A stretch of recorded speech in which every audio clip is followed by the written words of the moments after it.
Mama m na enyi m nwoke nwere ife jikọlọfa. Mama m na-agwa gị maka ya. Like ọ bụrụ na ọdụgo odo. Like ifu mama m o so n'ọkụ na-enwu enwu. Like ụdị life ọ na-ebi. Ọ sị bụ nne na moto mama ya na-agba bụ moto onunwa nwelu one door n'obodo oyibo. Ịghọtago? Ọ sị bụ ịgbagonu na-single mother ka ọ bụ. Yanwa na-agụ akwụkwọ. Ya nọ high school.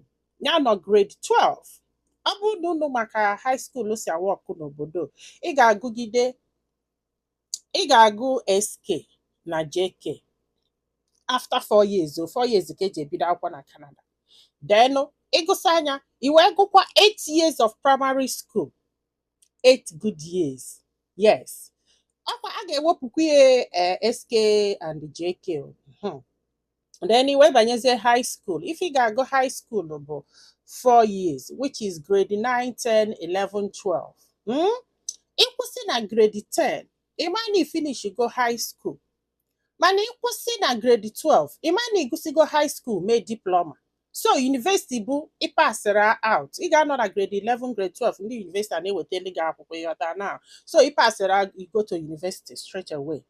Ịghọta ka esi abịa. So na ọ nọzi na gịnị grade 12, which bụ diploma ka ọ na-eme. Mana fancha niile bụ full school. Ị ga-agụ 4 years. Ọ sị m nne, ya wee nweta enyi nwoke o. Nweta ezigbote enyi nwoke, this handsome guy, ya na ya na-agba n'ahụ. O wee lụọ one day, mami ya wee bi pikie na school. Ya wee introduce this guy to mami ya. Mami ya fia na like anya. Ịgbagolu na-amụ do very happy. Like this guy. Ịgbagolu jụọ anya nwa obele ajụjụ jụsị anya fa wee naba bọsị afọ. So everyday nya jesi akwụkwọ bata mami ya na-ajụ asị kedu maka onye dị ụta kedu maka onye dị ụta ya na-asị na ọ dị mma. Ịmagolo ọdụ very out. Ị na-ajụ ya maka na anyị na ife mami ya kwuru bụ na ya nweta enyi nwoke izizi na ya ga-agwụ ya ịmagon ka rules obodo si adụ. Ha ga-agwa gị gị gwa ha even mgbe ị ga-esi Ibom gị izizi parents gị ga-asị gị gwafa ịghọta. They see it as mark of respect and the kids na-eme inwe ike tinye anya mara ka fa si aga. Ọ sị m nne ya wee mesị enye introduce o wee lụọ one day mami ya wee sị ya ya gwa enyi ya nwoke ya ga-abịa ka pik efa na abụ. Ọ bụrụ na ya pik efa na abụ ka drọp enyi ya nwoke na befa ka wee malụ ebe obi ka nwee ike mara ebe nwa ya na-aba which is very good.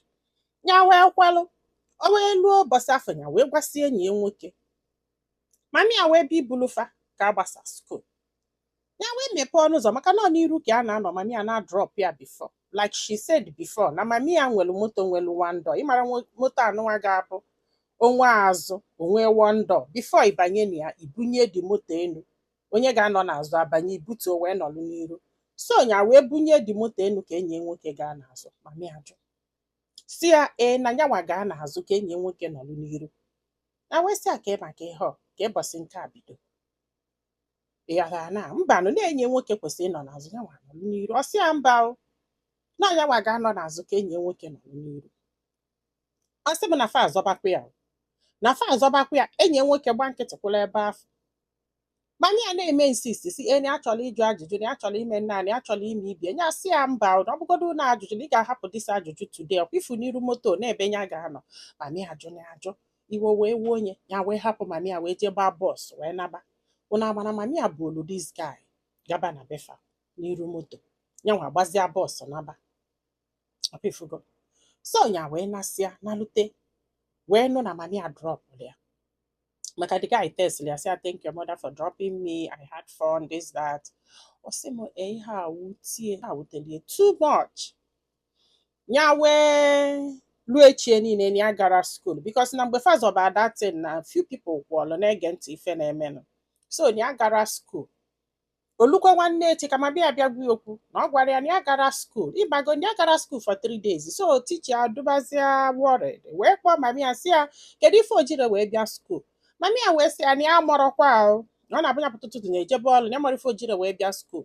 Teacher wee sị ya na ọ dị emebu otu because ịgbago na ọbụrụzi nwa agha na-eduje school na-eduwelite grade 12 ịgbakwanye faro n'ọdọ. So teacher fa wee sị ya that na ọ dị emebu otu a nke ezi ife na-aza na ya mọrọ ife nwa ga-ejiri abịa school.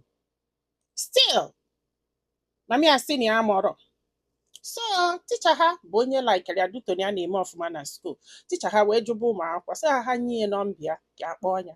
So teacher ha wee nalụ ndị friends ya nọmbịa wee kpọọ ya wee jụbịa ya wee chọọ ka akọrị ọsọ anyị akọnarị ya na ya chọrọ ịfụ ya na Monday ya bịa school whatever it is ya bịa school ya wee kwalụ o wee lụọ na Monday ya wee gaba school wee lụọ wee kọbalụ teacher ha kọsịalụ teacher ha wee sị ya mba n'ife mama gị mere adọrọ mma na isiri otu eme onye ọ fụrụ for the first time ọ marọdo onye ọ bụ ka o si ya nọ n'iru moto na omume mama gị dị suspicious imago onu nso akwana ya teacher ha wee kpọọ mami ya wee si ya dat na ihe o mere melụ nwunye jiri bịa school na ọ dọrọ mma mana ya dị disappointed tu mami ya si wee act na-egwu ya dat na ya mara ife melụ nwunye jiri abịazi school asị ma ọkwana ya so this guy wee bịakwutekwu ya nso ka ya bịalụ school bịa apologize because na ndị mmadụ ekwubego n'ife o mere adọrọ m ịmago na ụmụaka ka na-amapụta na fantasy na group o wee bịa iyi ya mgbaghalụ ya wee sị ya na ya chọzi wee sị na ya chọzi the relationship entirely ọ sị m ala wee gba this guy o wee na-ayụ ya oyọli agbogo oyọli agbede sị ya na onwekwu ife o mere na ọkwa once afọ ka mami ya balịa osikwa nke ọpụọ nka ụnụ amana mami ya na alịa nọmbịa that day na mana mami ya na-alịa nọmbịa that day ọ sị ọ bụrụ na ọ chọọ ka ya chenjie nọmbịa ọ chọkwa ka ya mee nna ma ya biko ka fapụbakwa na ya dụ sọrị nke nwa ya wee sị ya na ọ bụrụ na ị dụrọ interested na whatever mami ya dị interested in ị ga-eji wee nọ n'iru moto mami ya na ịkala izum banye n'azụ si mami ya is okay don't worry this that but ị gbara nkịtị ya na mami ya na-afịọchasịa ya were ọsọ gaba ịba bọs isi akwanụ ka ị chụbịa si ka gị na abọbazia bọs no ịbanye n'iru moto mami ya drop gị for that ya mụọrọ ife na-aga on mana ya chọrọzi osi m na this guy yọrị agbogo yọrị agbede so ọ bụrụ na ọ chọrọzi ka ya ghe mami ọnụ na ya amaghịzi mami ọnụ ọ bụrụ nna anyị bie na-ayọgalị ya ọsị m na ya chọrọ ka nje gwa mami ya okwu na ihe mami ya mere ọdụmma kịta kọbazalụ m so many things ịgago between ya na mami ya ihe a wee gwu m ike ọsị m ya kwesịrị ịgbaghalụ that guy wee sị ya nne mbọlọ gị I don't know mana mbọlọ gị mma agbaghalụkwada gayo ife jikọla anyị ebugo bata abụrụ ọnụ m nge nwa kweghị ya tago mana ọ bụrụ nnọọ mụnwa mma agbaghalị ya because na he can't even protect me o kwesịrị ịchụba gị ọsọ mgbe ị gaba na bọs o kwesịrị ịba moto afọ ọ bụgodu na ọ chọrọ ịchụ gị ọsọ nabala onwe ya kweghị ya tago and amụrụ m ife nyelie that gut ifili na ya ga-anọ n'iru moto instead of you like how we played out abịghị atago ọsị m na ya love kwa the boy love onye mana ihe o mere ya na-afụta as a red flag sa na mụ nwa na-afụtakwa ya as a red flag do na m ga-ajụ ndị fan m ihe ha lolo na ị kwesịrị ịgbaghalụ the guy ka gị na ya na-abọkwakwa mana mama ga-afụ ama m na ọ ga-afụ this